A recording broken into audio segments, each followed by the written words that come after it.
c'est évidemment dans le cas de la construction de bâtiments comme des hôpitaux,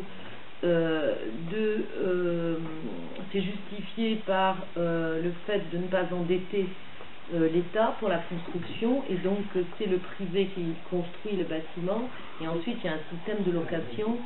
Le système de location, les projections qui ont été faites montrent que le coût à la collectivité est multiplié, je ne sais plus par combien, 2 ou 2,5, un truc comme ça. Enfin, c'est absolument, c'est considérable.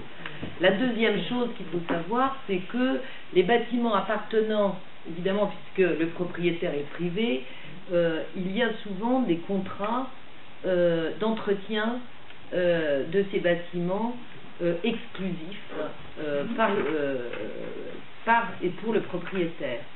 Ce qui fait que vous imaginez dans un hôpital une porte qui ferme mal ou qui coulisse mal, par exemple sur un bloc opératoire, eh bien il faut non pas le réparer immédiatement avec du personnel qui est installé dans l'hôpital, mais il faut en référer au propriétaire qui lui-même doit dépêcher ses propres équipes.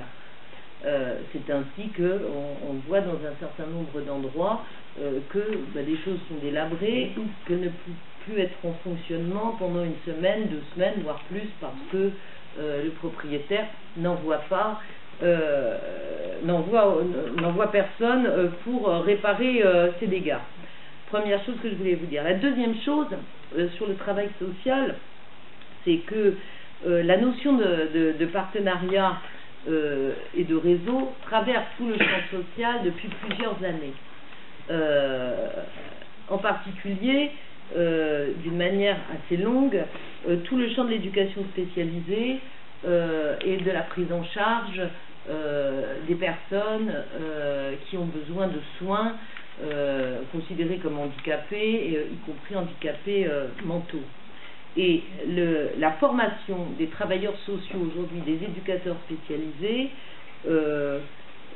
et l'obtention du diplôme pour les éducateurs spécialisés passe notamment à travers leur capacité de compréhension du caractère indispensable de la mise en place et de l'activation de ces partenariats et de ces réseaux. Ces partenariats et ces réseaux sont évidemment des partenariats issus du public. Alors on peut penser par exemple à la MDPH, et par exemple un hôpital de jour pour enfants porteurs de troubles de dysfonctionnement du comportement, puis ça s'appelle comme ça, d'ailleurs dont la norme est fixée par une norme américaine, états-unienne, j'ai pas le temps de vous parler aujourd'hui, mais qui est fixée par les Américains et qui a été adoptée en France, et pas seulement en France, et dans les pays de l'Union européenne, et qui fixe les catégories de troubles du dysfonctionnement et du comportement. Et ce système dont j'ai là présentement oublié le nom, excusez-moi, est revisité tous les 4 ou 5 ans, et sachez que la nouvelle version qui vient de sortir indique que les troubles du comportement des femmes qui ont des règles particulièrement douloureuses sont inscrites dans les dysfonctionnements et dans les troubles aujourd'hui du comportement. C'est juste une petite anecdote. Il y en a d'autres par contre. Les qualifications d'autisme qui sont pléthores, et notamment la maladie d'Aspinger a disparu de cette norme. Il faut savoir que ces normes fondent évidemment non seulement des diagnostics, mais aussi des traitements, mais aussi des financements. Bon, je prenez ça dans votre tête aussi. Ces partenariats et réseaux, donc, constituent un élément fondamental d'obtention, pour l'obtention du diplôme des éducateurs spécialisés, puisqu'ils ont notamment un gros dossier à remettre là-dessus, auquel ils ne comprennent strictement rien, bien évidemment, puisqu'il faut faire agir dans une structure des partenaires, donc des partenaires institutionnels, par exemple dans un hôpital qui accueille des enfants handicapés mentaux, évidemment on agit avec le secteur psychiatrique quand il existe, avec tel ou tel hôpital, avec tel ou tel service de recherche, très bien, mais on agit aussi avec des partenaires privés et tout ça doit être mis en réseau, et le rôle de l'éducateur est de savoir appuyer sur les bons boutons à des moments donnés pour agiter, mettre en action les bons réseaux ou les renforcer. C'est intéressant parce qu'on est en train de former une nouvelle génération d'éducateurs depuis ces dernières années, que l'on formate complètement, et ça s'appelle le DPR, le dossier partenariat et réseau, et ce DPR est une pièce centrale sur laquelle la plupart des élèves éducateurs se cassent le nez pour obtenir leur diplôme parce qu'ils ne comprennent rien. Et la territorialisation et l'acte 3 de la décentralisation, j'y reviens, eh bien, va modifier évidemment ces partenaires et ces réseaux, puisque selon que les chefs de file seront différents, c'est-à-dire les financeurs seront différents, eh bien, il faudra que toutes ces structures fassent appel à de nouveaux partenaires et organisent de nouvelles mises en réseau selon qu'il y aura une métropole qui sera tête de pont, ou une région, ou un petit bout du département, ou presque plus rien de la commune, peut-être un truc d'intercommunalité, évidemment des partenaires privés.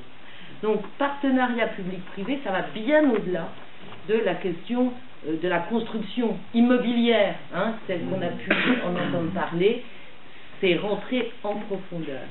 Ça a un intérêt extrêmement important, c'est de transférer les méthodes de gestion du privé au public et de les transférer d'une manière profonde au sein du travail social. Les travailleurs sociaux ont été, dans l'histoire, depuis que ça existe, un travailleur social, ont été souvent une population assez rebelle, qui a refusé un certain nombre d'orientations libérales qui ne s'est pas toujours laissé faire par sa hiérarchie. Eh bien, la manière de formater aujourd'hui des gens, de les faire plier, effectivement, c'est de le faire en amont. Et aujourd'hui, ce sont les IRCS, les instituts régionaux de formation des travailleurs sociaux, qui sont aux manettes sur la formation, et ce sont des instituts régionaux qui sont financés par les conseils régionaux. Et c'est-à-dire que ce sont les conseils régionaux qui décident combien ils vont former de travailleurs sociaux, combien d'assistantes sociales, combien d'éducateurs spécialisés, combien d'éducateurs pour la petite enfance, etc., etc. C'est-à-dire qui ont la main et qui auront encore plus de main avec l'acte 3 de la décentralisation. Évidemment, surtout si ça rentre dans le champ de compétences des métropoles qui devront répondre aux injonctions de la compétitivité entre les eurorégions. On va finir la journée complètement déprimée. Mais en même temps, on voit bien comment tout ça s'organise, se remaille, etc. Et ce qui est intéressant, c'est qu'il y a un certain nombre de travailleurs sociaux, j'ai pas dit tous, mais un certain nombre de travailleurs sociaux qui continuent à avoir une vision aujourd'hui assez claire de ce qui arrive au travail social, et notamment à travers un certain nombre de syndicats qui, je vous invite à lire, vous tapez sur Google, c'est pas très compliqué, et vous verrez qu'il y a quand même un certain nombre de syndicats de travailleurs sociaux qui sont en pointe, en tout cas par rapport à l'analyse de la situation, et qui continuent à refuser la rentabilisation effectivement de leurs fonctions. Et la dernière chose dont je voulais vous parler, c'est de la réponse à la perte d'autonomie, mais alors qui est appelée par le gouvernement la dépendance, et par d'autres aussi, donc c'est pour ça que je vais utiliser le mot, c'est la silver economy. Alors la silver economy, il y a deux mots français, comme chacun l'a compris, il y a silver et il y a économie. Alors, silver, on peut économie, ben ça va, il y a Y, mais enfin on arrive à comprendre. silver, ça peut être argent ou argenté. C'est très intéressant. Et moi je dis que la silver economy, elle s'adresse d'abord et surtout aux seniors, parce qu'il y a seniors aussi, argentés. De quoi s'agit-il? Alors, ça a été présenté en avril par Montebourg et puis sa copine Marisol Touraine, Delaunay, ministre délégué chargé des personnes âgées et de l'autonomie. Et leur objectif, c'est de faire en sorte que la France devienne leader mondial de la silver economy. Alors la silver economy, je vous dis vraiment, je ne fais pas d'analyse, je vous dis ce qui est écrit. Vous trouvez ministère de la Santé. La silver economy, c'est tout à la fois un espoir et un marché pour les personnes âgées. Une filière industrielle économique, une filière qu'il faut davantage et mieux identifier, des termes et des mots qu'il convient d'employer et de mieux définir: e-autonomie, domotique, technologie pour l'autonomie, robotique pour l'autonomie, téléassistance, bouquet de services, gérons solutions, gérons technologie, etc. Un atout pour la France: 900 millions de personnes âgées dans le monde, une croissance démographique et donc une demande très importante au cours des décennies à venir. La France doit se positionner dans ce champ dès maintenant et pour l'avenir. Une économie de la confiance et de la qualité avec un service après-vente et un ensemble d'acteurs hétérogènes, publics-privés, qu'il convient de structurer, réunir, fédérer. Je n'ai pas le temps de tout vous dire, mais préalablement, il y a eu quoi? Une étude, et une étude de marché. Il y a d'abord eu une enquête du Centre de recherche pour l'étude et l'observation des conditions de vie, le CREDOC. Les seniors assureront une majorité des dépenses, 54% sur les différents marchés à compter de 2015. 64% pour la santé en 2015. 60% pour l'alimentation, 58% l'équipement, 57% les loisirs, 56% des dépenses d'assurance. Ce sont les seniors qui déterminent une large majorité de la consommation française. Ces baby-boomers disposent globalement d'un pouvoir d'achat et d'une épargne qui dégagent un marché potentiel pour tous les secteurs de l'économie liés à l'âge: bien-être, adaptation et sécurisation du domicile, transport, loisirs, santé, équipement. Ça va plus loin. Le secteur s'organise, se structure, et nous venons de voir naître, eh bien, la première Silver Valley, qui est une forme de Silicon Valley du vieillissement. Et elle est portée par un cluster qui s'appelle Soliage, Sol,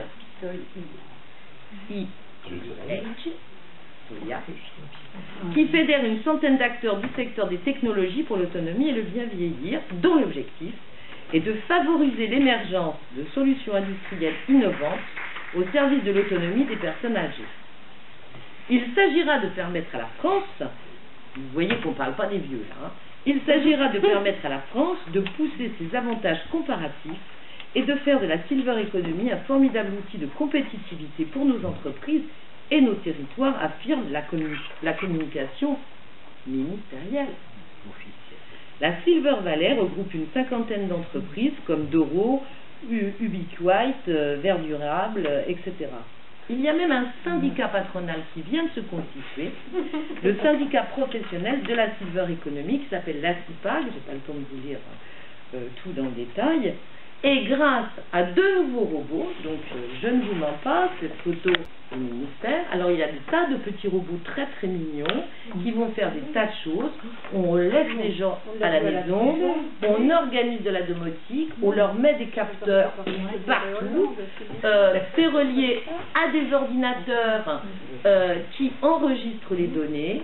Et quand la tension baisse, le diabète monte, le cœur, blablabla, ça sonne, ça cause dans le poste, et ça appelle des gens, éventuellement, pour venir embarquer la personne et aller l'hospitaliser. Ce n'est pas un cauchemar.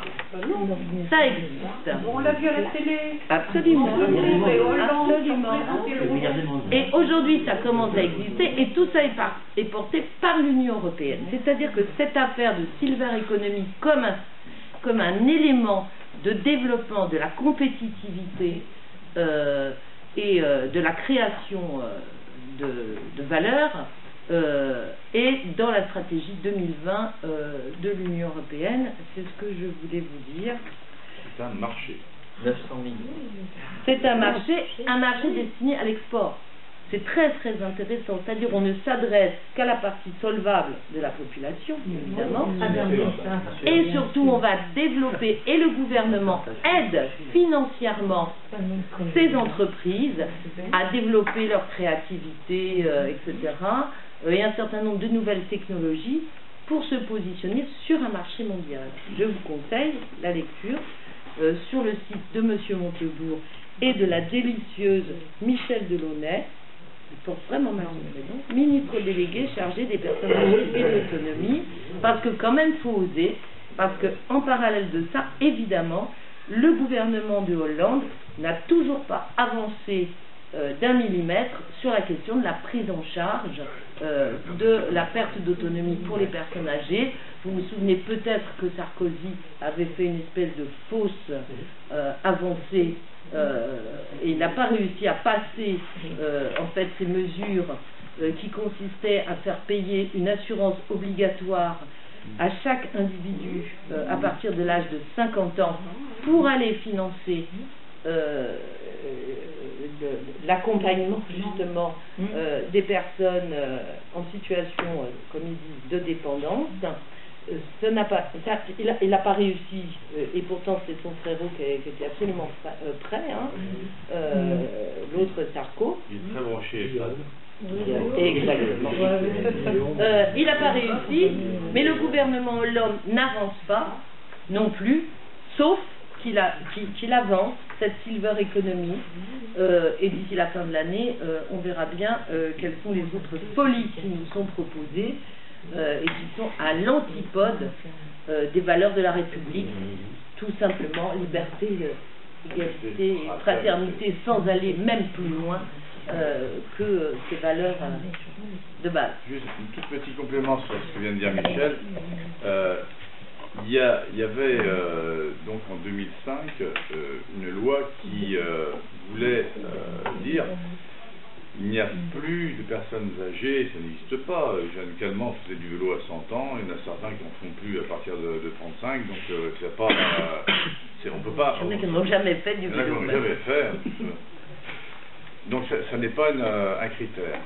Il n'y a pas de personnes handicapées, il y a des personnes simplement qui... En situation de handicap. Voilà, qui perdent en situation de handicap, qui perdent d'autonomie, etc. Donc, en fin de compte, nous pourrions simplement avoir comme indicateur la perte d'autonomie, ou la dépendance si vous parlez un peu mal, mais ça serait l'indicateur, et donc on pourrait gérer ça de la même manière. Ben oui, mais ça ne fonctionne pas, parce que